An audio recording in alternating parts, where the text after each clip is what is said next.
The courtroom buzzed with tension, a space where justice was supposed to reign, but that day, justice was the furthest thing from reality.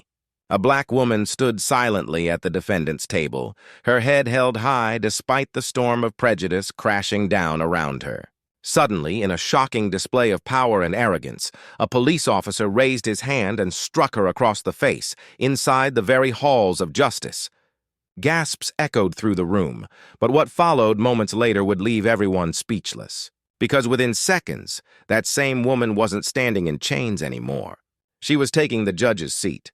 Her name was Angela Carter, a woman who had walked through fire all her life. Born and raised in the Deep South, Angela had seen racism in every corner, at school, in the workplace, even in the grocery store aisles. But she carried herself with dignity, refusing to let the world define her worth. Angela was a law graduate, brilliant and determined, but the world hadn't been kind.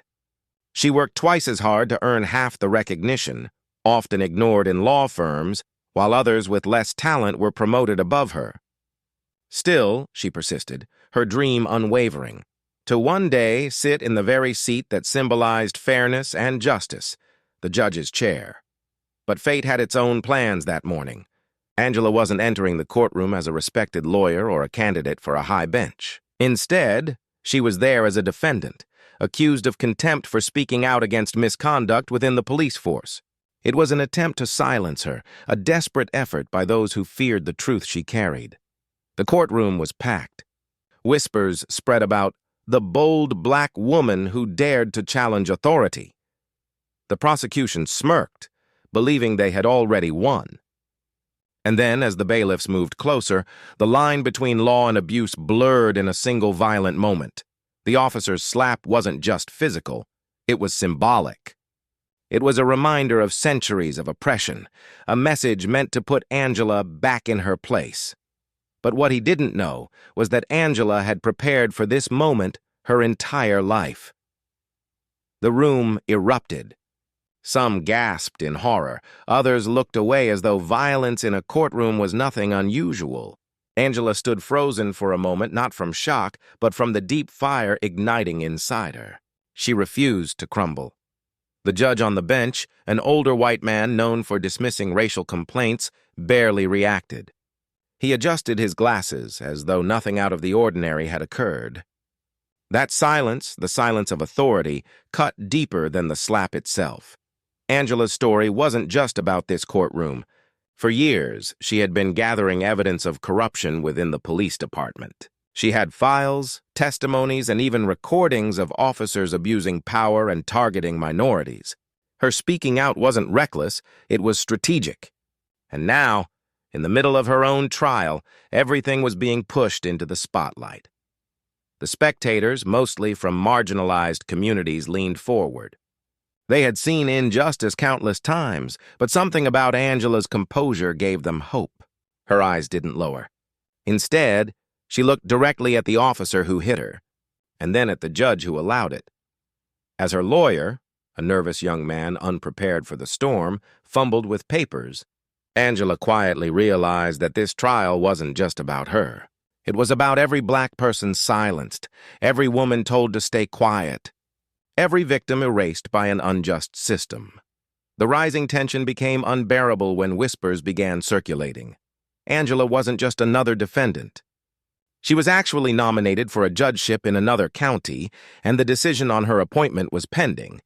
The very system trying to silence her was about to elevate her. The irony was electrifying. The officer's arrogance backfired. Because in trying to humiliate her, he had sparked outrage. Phones were out, and recordings were spreading. Within hours, the footage of Angela being slapped in court went viral across social media. The world outside those walls was now watching and demanding answers.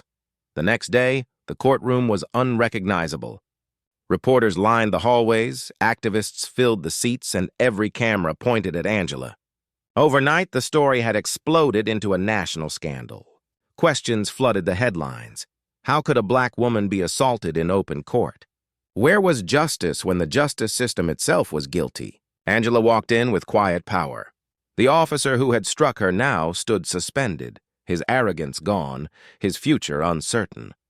The judge, who once sat so comfortably above it all, now faced intense scrutiny for his silence. And then the unthinkable happened.